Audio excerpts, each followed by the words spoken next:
Monkey D. Luffy is now officially one of the Yonkou. Gear 5 has turned him into one of the strongest characters in the entire series, but to be fair, his crew has also become immensely powerful right alongside him. And it really begs the question, could any of the Straw Hats actually beat their captain in a fight? And actually, could they manage it if they all teamed up together? And the very first crew member we have for Luffy to fight is Jinbei. Luffy's actually destined to destroy Fishman Island one day, and well, that probably means that the Fishman will be returning to the surface, and Jinbei isn't going to like Luffy demolishing his hometown. And for that reason, Jinbei is now going to fight Luffy. And actually, after all, his specialty is fighting underwater, and Luffy can't move underwater. The last time that Luffy was submerged, he used the voice of all things to call for help from Law's crew and their submarine. But on the other hand, if the fight is taking place on land, then Jinbei basically loses this guaranteed. Because yes, even though he is a former warlord of immense overpowered strength that his Yonkou captain does. As a disciplined fighter, he'd probably give Luffy an excellent fight. But next up, Brook has an excellent reason to want to face off against Luffy. Luffy punched his best friend Laboon right in the face, and if he ever found out, he'd probably be in the right to give Luffy a taste of his own medicine. Luffy is just an awful singer. Now, Brook's strength among the crew is definitely underrated, I think. He was the first crew member to wound an actual Yonkou, or at least their homie, so we're not going to count his opponent on Fishman Island, considering that he's a sword wielder and cutting attacks are, after all, Luffy's weakness. He can also run on top of the water while Luffy can't swim. In addition, he could distract Luffy with certified bangers if he brings his guitar to the fight as well, and would probably break all of Brook's bones, which is all of him. And honestly, let's be real, it's only a matter of time really until one day Luffy hawks all of the cola on the ship and drinks it without asking. And actually, Cyborg Frankie has one of the best chances out of the crew to be able to take down Luffy.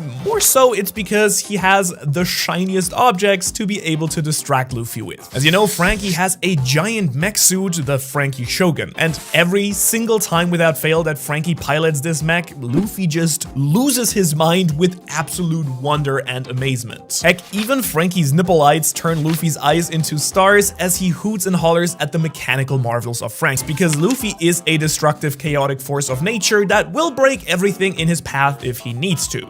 But up next is Nico Robin. He'll want to smash up Marijoa and the Red Line. However, Nico Robin would really like him to preserve a lot of the historical structures there, and on the surface, Robin has a better shot than most Straw Hats just because she's one of the smartest members of the crew. In other words, her fruit is mostly geared towards a lot more strategic fighting, which is great to go up against the not so bright Luffy. However, I mean, sure, she could sprout a ton of giant arms and legs and put him in a hold, but she's not going to be able to use her traditional clutch technique to break his neck because, well, his neck is made out of rubber. It'll bend no problem at all. Hard to imagine the sweet and kind mascot of the crew, Chopper, ever turning against his own captain. So imagine this. The Thousand Sunny has been adrift for days. The lock pose is lost. Even Nami can't figure out how to navigate the ship to safety. But worst of all, their food is completely depleted.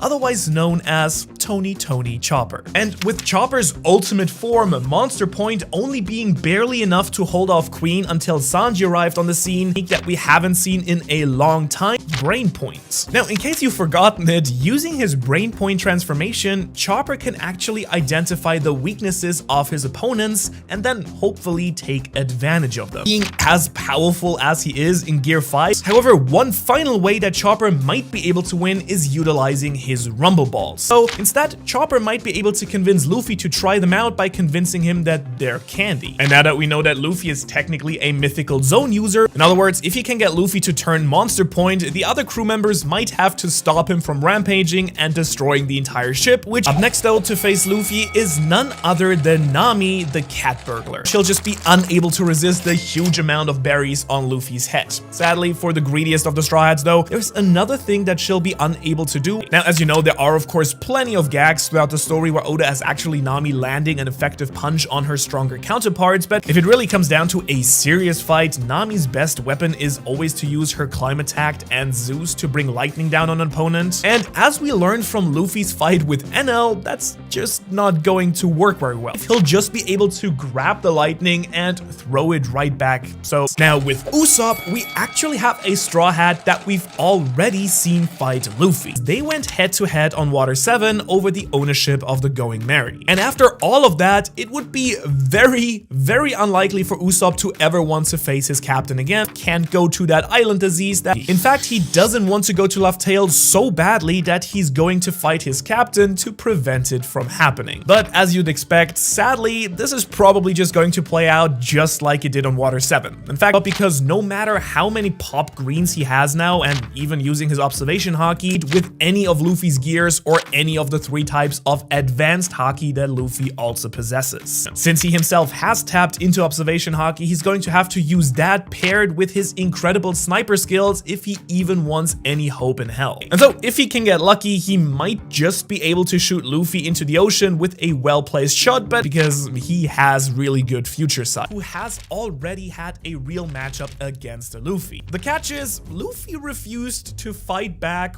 whatsoever. Now that Big Mom isn't threatening the crew though, and moreover Luffy's an emperor himself, say I guess that Luffy hit a woman, didn't finish his dinner plate. This is gonna be a really tough one for Sanji. Even with his Germa power-ups, Luffy is far stronger, since he can move too fast to even be pierced by opponents. However, when going up against both Luffy's durability and future sight, he's going to have to feed Luffy and distract him with some truly delicious meat. As we saw in Whole Cake Island, using poisons would go against everything that Sanji stands for. Luffy has insane poison tolerance at this point. Took a meal so satisfying that it really renders Luffy unconscious. So I guess the only real question is, can Sanji cook a meal large enough to satisfy Luffy's immense hunger while they're fighting? The crew is hanging out on Laugh Tale, having finally made it to the end of the Grand Line, when suddenly Luffy hears this. Santoryu! It's Pirate Hunter Zoro finally claimed the insane bounty on Luffy's head.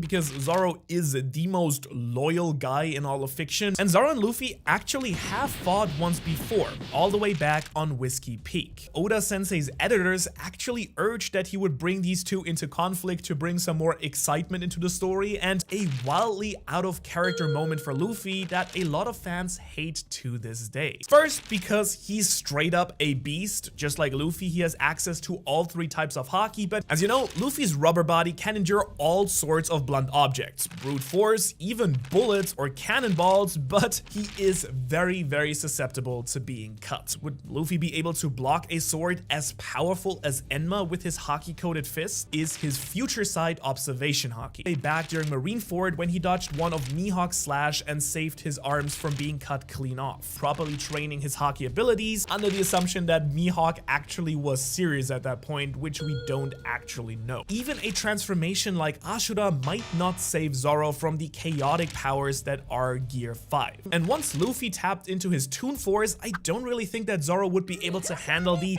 absolute goofiest form of Luffy. He'd lose his cool and allow Luffy to catch him off guard. After all, he is the captain for a reason. Everyone on the crew working together to take down the captain came when the entire crew banded together to fight Oars, who ironically did have Luffy's shadow. But if the crew worked together to actually fight the real deal, probably have Nami, Usopp, and Chopper running away. For Usopp, that is tactical. His sniping skills are at their strongest when he can create distance between him and his opponent, go to hide behind a big boulder while the rest of the crew starts out the fight. And so on the other hand, doing the exact opposite of running away and launching straight into action are gonna be Sanji and Zoro. However, before they even arrive at Luffy, they'd probably crash into each other, and refusing to let the other be the first one to land a hit on the captain, they break off into a battle of their own while hurling insults at each other. Brook starts jamming out on the guitar while Frankie lets his nipple light shine as well, and Gear Fight Luffy really can't stop laughing, so his crewmates entertaining addicts make him go nuts. And making use of this opportunity, Nico Robin uses her Mill Flurs to grab onto Luffy's limbs and tie him down to the ground, somewhat immobilizing him, and this barely registers for Luffy, who's still laughing uncontrollably at Frankie and Brook. Jinbei actually takes this opening to use a Fishman karate technique striking Luffy with a huge surge of water. And so the now really wet Luffy is ready to take things serious. And so using his Toon Force, he spins around like the Tasmanian devil, twisting up Robin's arms and freeing himself in the process. In the process, runs right over the fishman. Frankie, now also getting serious, tries a radical beam, but he swallows it right up just like he did with Kizaru's on Egghead Island, and he just gets a bad case of heartburn. Brook tries to attack him with a sword technique, but before he even can, the ground becomes a whole lot bouncier than before, and Brook is sent flying right into the boulder that the weakling trio is hiding behind. Chopper transforms into Monster Point and attempts to hold Luffy down, giving the others a chance to escape. Usopp prepares a powerful shot, a crazy spicy Tabasco star right into Luffy's mouth. However, the fire that then shoots out comically from Luffy's mouth does singe Chopper's beautiful coat of fur and takes out the reindeer. Nami unleashes her most powerful attack. Fear has overridden her logical thinking, and the lightning strike does nothing to Luffy's rubber body. And so instead, she actually tries to ride Zeus away to safety while Luffy punches Usopp into the stratosphere, unfortunately knocking him right into Nami, making them kind of blast off Team Rocket style. A powerful flaming leg strikes him right on top of the head, pounding him like a nail into the ground. However, Zoro is not far behind, runs in ready to slice Luffy. Unfortunately, before he can, the ground breaks apart and both Zoro and Sanji fall into the chasm where they find a giant Gear 5 Luffy. Zoro's powerful strikes slash at the giant's legs, but thanks to Luffy's quite powerful armament haki, they're just minor cuts. Meanwhile, Sanji uses his Skywalk to try and kick at Luffy's head, but both the swordsman and the cook are quickly scooped up into Luffy's clutches. Luffy laughs, proclaiming his victory against his crew and wishing them better luck in their next training exercise. After all, as impressive as it was, Zoro could in the end only scratch Kaido, while Gear 5 Luffy actually managed to take down the Yonkou.